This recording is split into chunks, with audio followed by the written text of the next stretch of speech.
Good morning. Good morning. I'm finally back. I took a week's vacation and I wanted to spend some extra time with my son over the summer. So I'm finally back after taking an extra week, and I just want to dive right into the scriptures. I want to issue a warning, though. I want to issue a trigger warning. Today I'm going to be talking about the rape of Dinah in the Bible. I was going to dive right into the narrative of Joseph, the story of Joseph going down into Egypt and all that. Because I never heard this story taught in church ever in all of my life of going to church. I've never heard this chapter 34 of Genesis taught in church. So I decided at the very last minute that this is something that we cannot gloss over. This is something that we cannot just hide under the rug. We cannot just pretend it's not in here in the Bible. So often when I was growing up, these kinds of things were taboo to talk about. You didn't talk about it. You brushed it under the rug. You didn't, it wasn't polite conversation. But I just think today this needs to be talked about, and we're just going to dive right in. So I'm going to give you a fair warning there for those of you who might be triggered by this kind of talk. Might not want to listen to the whole thing. So we're going to just dive right into Genesis 34, Dinah and the Shechemites. So first I want to remind you, though, of the promise that was given to Jacob. In Genesis 28, Jacob's vow at Bethel was this. Genesis 28:20. Then Jacob made a vow saying, if God will be with me and will watch over me on this journey that I am taking and will give me food to eat and clothes to wear so that I return safely to my father's household, then the Lord will be my God, and this stone that I have set up as a pillar here at Bethel will be God's house, and of all that you give me, I will give you a tenth. So this is his vow. So when he gets back to his land, the land that belongs to his father, he is to pay this vow now. He is to pay this vow and give a tenth of all that he has. Now, we remember the story how he acquired all these flocks and herds through how he mated them back at Laban's house. So he has all of this. Now, he has already given a large gift to Esau. Now, 10% needs to go to God to pay his vow. And he needs to make a pilgrimage to Bethel and do that. All right. So this is where we are in the Jacob story. So after Jacob came from Paddan Aram, he moved safely on. he moved safely at the city at Shechem in Canaan and camped within sight of the city. So for 100 pieces of silver, he bought a piece of land and he pitched his tent outside the city. So this is where he is. We are actually in Genesis 33. Okay, arrived safely in the city of Shechem and he camped outside the city. So he's not supposed to be here. He is supposed to be on his pilgrimage to Bethel. So here he is outside the city of Shechem, bought a piece of land. He's dilly-dallying, waiting, languishing to go to Bethel and pay his vow. This is what he's supposed to be doing. So he sets up an altar there. He's supposed to be moving on to Bethel, but he's not getting to the place of worship where he belongs. He's not pursuing his pilgrimage. Again, Jacob is lacking the spiritual leadership for his family that he's supposed to display. He's doing things wrong.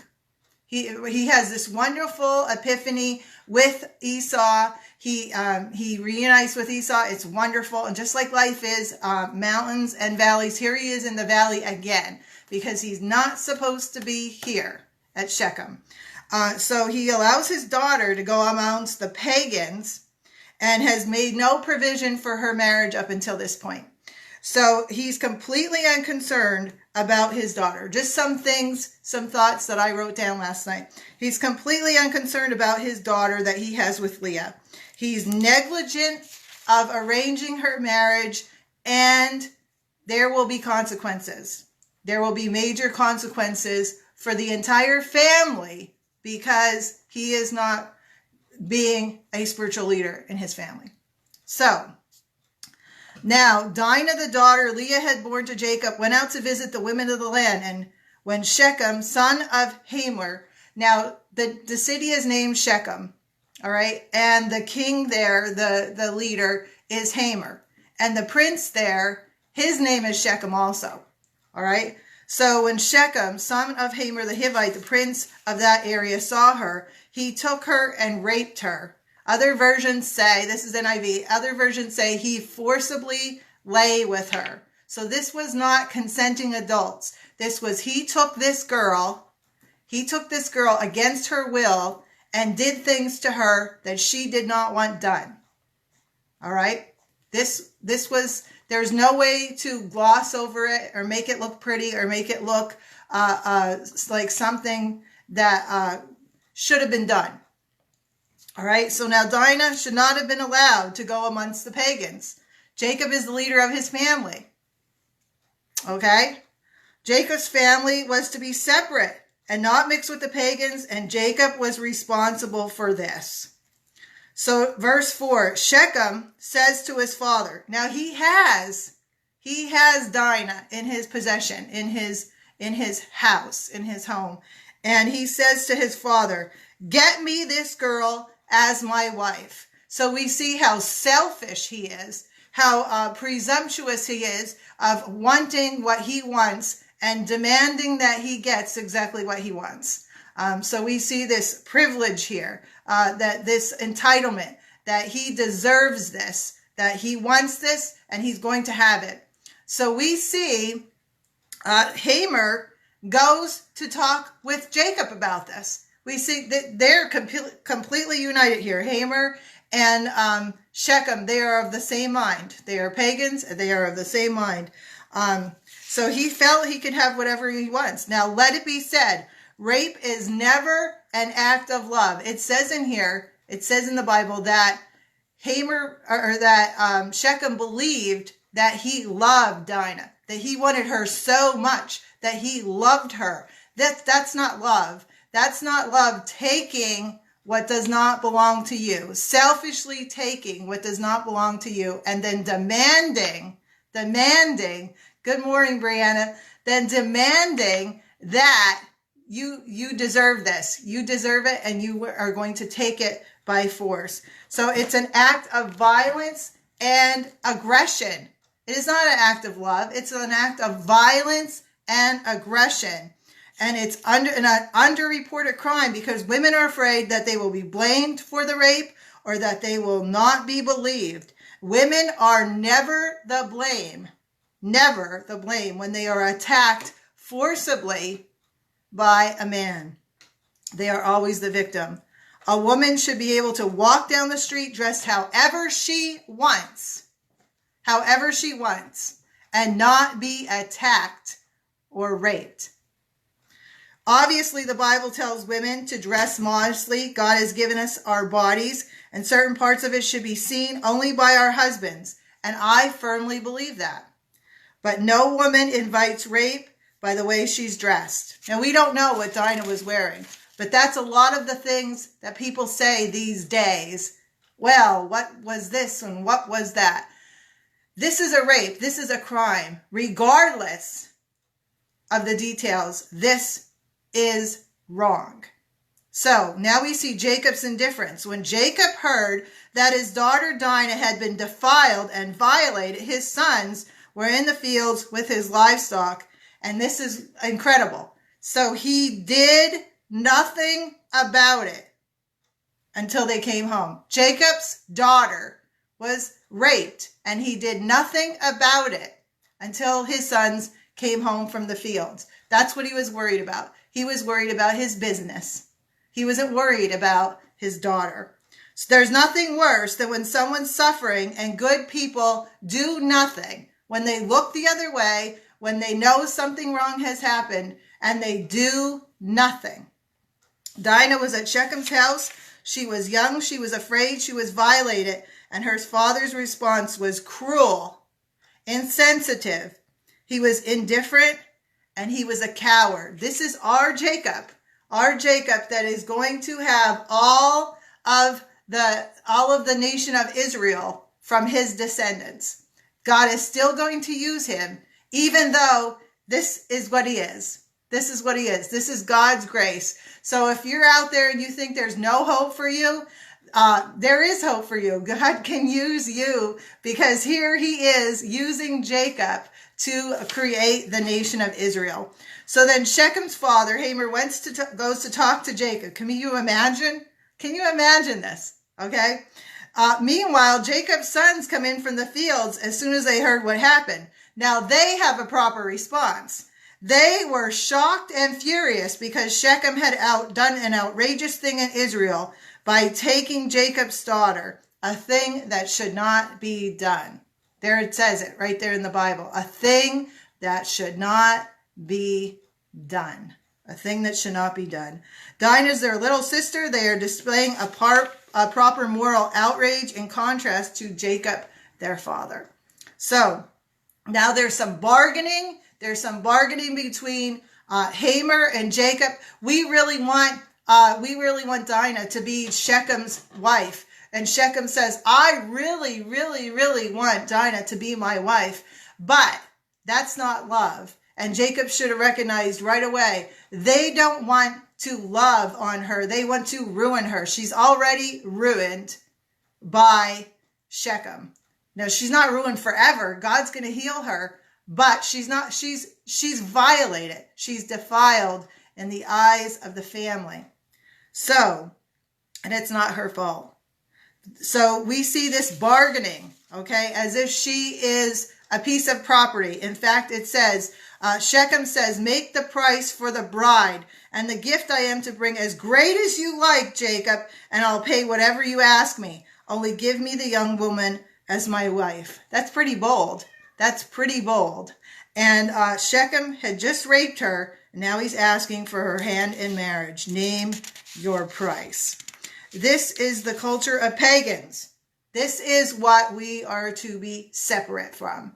Just as Jacob was to keep his family separate. Remember, he wasn't supposed to be there. He was supposed to be on his pilgrimage to Bethel to pay his vow to God.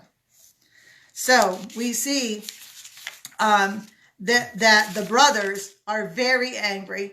The brothers are very angry, and they decide to take revenge. Now, revenge is never something that we should do.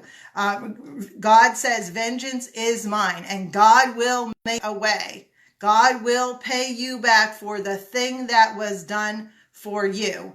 God will do that for you. You can take that promise to the bank. He will do what it needs to be done to make things right. I can promise you that. It says it in his word over and over and over again, that God will promise to give you recompense for the things that your enemies have done to you. But this is what they do. The brothers, Simeon and Levi, they take things into their own hands. They ask the prince to circumcise himself and have all of the males in the city circumcised. And then, while they are weak from circumcision, Simeon and Levi go into the city.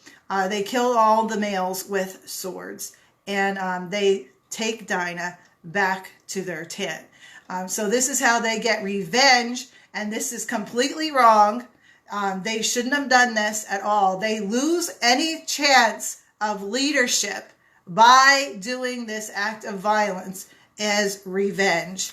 And of course, they can no longer be in the line that's going to do all these wonderful things for God, because they have done this and marred the family by their reaction, their hot-headed reaction to Dinah's misfortune.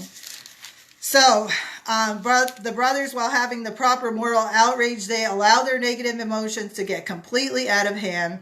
These are Dinah's full brothers from Leah. And of course, they cannot have any leadership in Israel because of this. So Jacob then, unfortunately, this is his response. Jacob says to Simeon and Levi, you have brought trouble on me by making me a stench to the Canaanites and the Perizzites, the people living in the land. Now, these are pagans. Why he cares about what he looks like to them, I have no idea. I have no idea. He said he is doing this out of fear. All right. He says, we are few in number, and if they join forces against me and attack me, I and my household will be destroyed. Now, he has been given the promise that his descendants will create a nation. So there's no way that he and his descendants are going to be destroyed. They're just not. They're not going to be destroyed. But he does this out of fear. He is not thinking properly. He is not displaying proper leadership to the family. He is saying that this thing that happened with Dinah is a small thing. And this thing that happened with the brothers is a huge thing that's going to destroy them completely. When God has already promised something completely different. So we see how Jacob is still not, he's still not just doing the right thing yet. He's just not there yet. He's just not there.